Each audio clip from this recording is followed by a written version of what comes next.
आज 5 अक्टूबर का पावन दिवस है।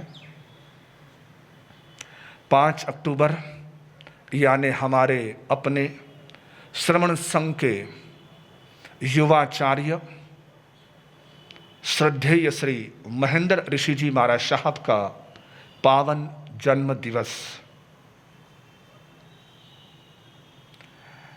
युवाचार्य महेंद्र ऋषि जी महाराज साहब को आप सब भली भांति जानते हैं, सब परिचित हैं।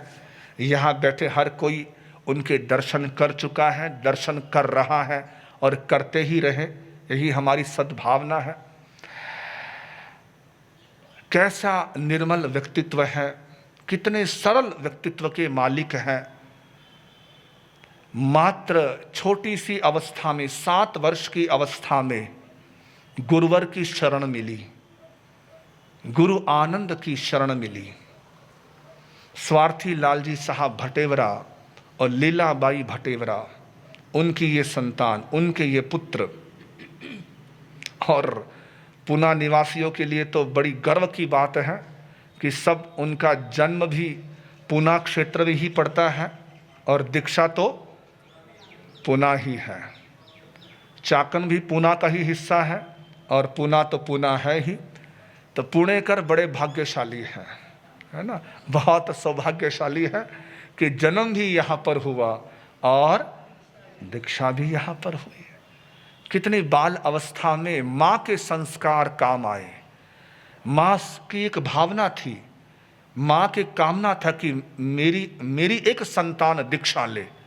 मेरा एक पुत्र, 6 संतानें थी, 6 पुत्र हैं, 6 संतानों में एक संतान तो जिन धर्म को स्वीकारे, मेरे गुरुवर को स्वीकारे, आचार्य भगवान को स्वीकारे, आचार्य भगवान की शरण में जाए।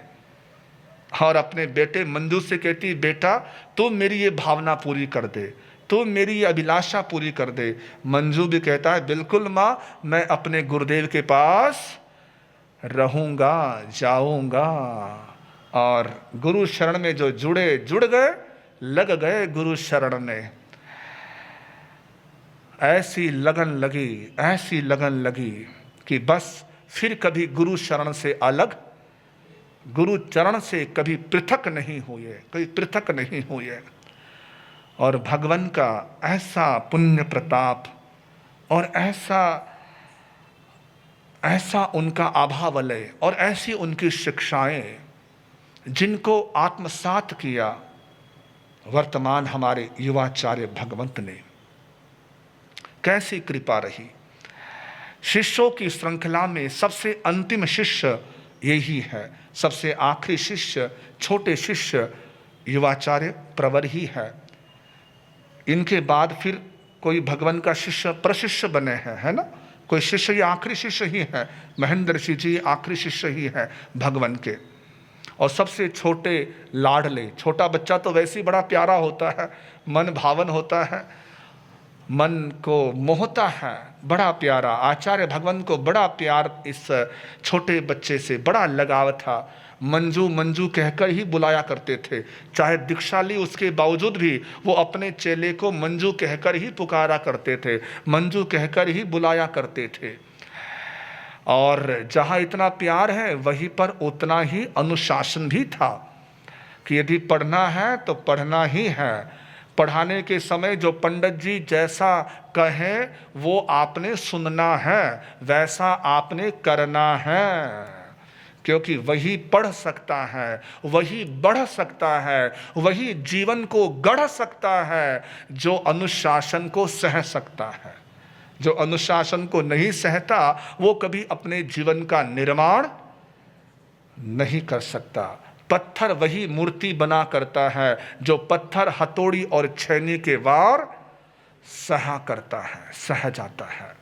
और वो एक दिन हमारे गुरुदेव सुनाते हैं, गुरुदेव तो बहुत साथ साथ रहे हैं, तो गुरुदेव बताते हैं कि एक दिन कई छत पर बैठे होंगे पंडित जी मंजू जी को लेकर पढ़ा रहे थे।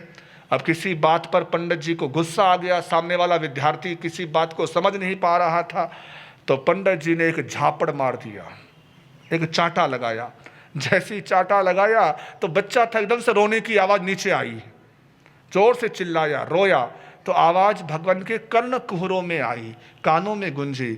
भगवान ने अपने आसपास जो शिष्य था उससे पूछा कि क्या बात है, कौन रो रहा है, कौन पुकार रहा है, कौन चिल्लाया है?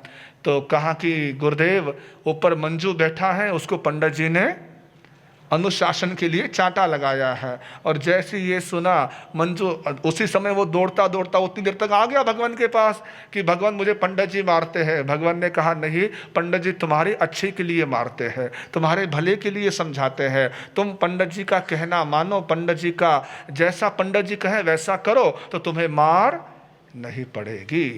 देखो, उन्होंने अपने शिष्य का पक्ष नहीं लिया कि तुझे पंडित जी को कहा हो कि तुम्हें कैसे मारने का अधिकार नहीं। वो जानते थे कि जहाँ सीखना है, सिखाना है, वहाँ ये सब चीज़ें करनी पड़ती हैं। क्योंकि आप मराठी में कहते हो ना, छड़ी लागे छम छम। ये तो पहले का ज़माना था। आजकल तो ना मास्टर मार सकता है, ना चेला सह सकता है, ना बच्चा सह सकता है। अब तो छोटा बच्चा भी सहन नहीं कर सकता, तुरंत उसके माता पिता धमकते हैं कि हमारे बच्चे को तुमने कैसे मार दिया, हमारे बच्चे को ऐसा सलूक क्यों किया। और इस तरह की जब विकृति आई है, तभी तो ये आर्यन खान का कल कांड आपके सामने है, अखबारों में छाया हुआ है। जब अनुशासन बचपन में नहीं मिलता है तो ऐसे ही संतति बिगड़ती है, ऐसे ही संतति खराब होती है, खुद भी अपने जीवन को बर्बाद करती है और अपने पिता के नाम को भी कलंक लगा देती है। जैसे शाहरुख खान का इतना नाम था, उस बेटे ने एक ही कांड से अपने बाप पर धब्बा लगा दिया। तो ये क्यों? क्योंकि जब अनुशासन नहीं सहते हैं, संस्कार नहीं लेते हैं, तो ऐसे ही कांड होते हैं, ऐसे ही कलंक लगते हैं, ऐसे ही धब्बे लगा करते हैं। तो इसीलिए उस मंजू जी ने बचपन में चोट सही तो आज चोटी पर पहुंचे हैं, चोट सही तो आज चोटी पर पहुंचे हैं। हमारे आचार्य भगवान के साथ जब वो थे, गुरुदेव से जुड़ा एक प्रसंग उनके साथ है कि जब वो छोटे थे, मात्र 1-2 साल की ही दीक्षा हुई थी, जब पढ़ते थे तो गुरुदेव उनको कहा करते थे, हमेशा गुरुदेव उनको कहते थे कि महेंद्र सिंह जी महाराज, आप अच्छी पढ़ाई करो, आप अच्छे से अध्ययन करो, आपने एक दिन आचार्य बनना है, एक दिन आपने आचार्य। ये बात किन्होंने कही? गुरुदेव ने। जब वो मात्र छोटे थे, 13-14 साल के थे, तब गुरुदेव ने ये बात उनको कही, उनको ये कहा करते थे।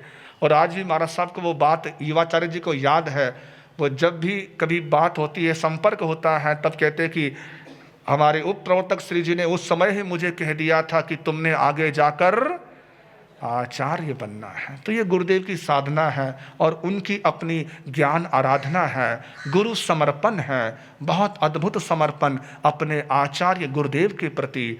और इतना सरल व्यक्तित्व, ज्ञानी है, विद्वान है, न्याय, आगम, वेद, उपनिषद सारे और सवैया तो उनको बहुत कंठस्थ है।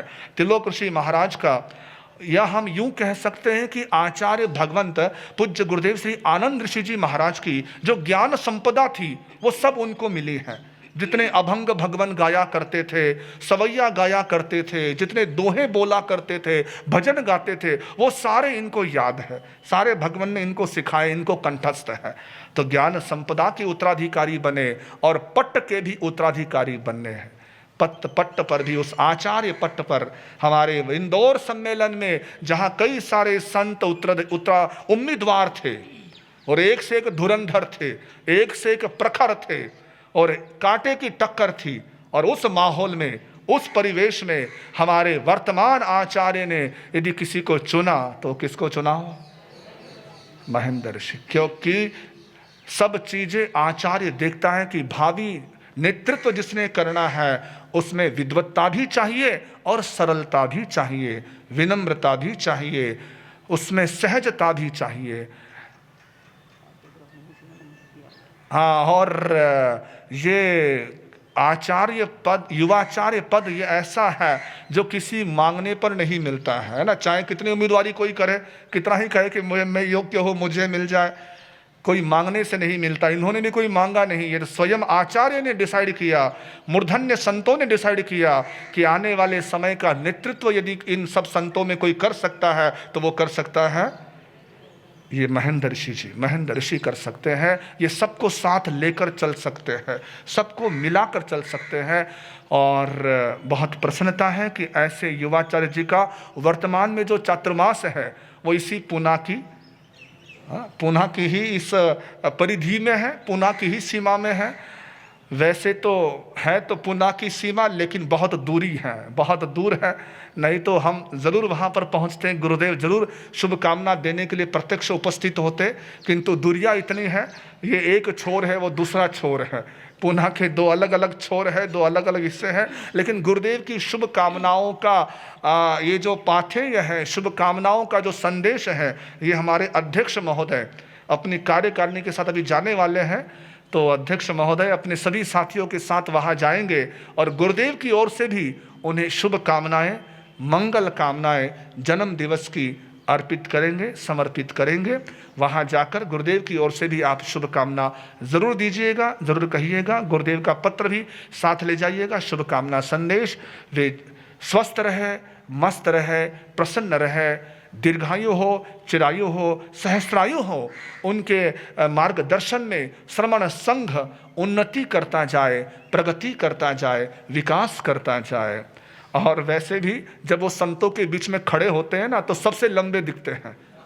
उनका कद ही ऐसा है, सबसे हटकर दिखते हैं, वो सबसे हटकर है, उनकी कद काठी बड़ी अच्छी है। तो जैसे वो हटकर दिखते हैं, वैसे ही उनका नेतृत्व भी हटकर होगा, उनका कार्य भी हटकर होगा। कुछ ऐतिहासिक और अच्छे कार्य उनके द्वारा भी संघ में होते रहेंगे, इस बात की पूरी पूरी उम्मीद है। पुनश्च उनके लिए सद्भावना, सद्कामना। ये हमारे वर्तमान आचार्य और वर्तमान युवाचार्य यूँ ही सलामत रहें, ये जोड़ी यूँ ही बनी रहे, यूँ ही श्रमण संघ इनकी छत्र छाया में बढ़ता रहे, फलता रहे, फूलता रहे। यही मंगल कामना, सद्कामना।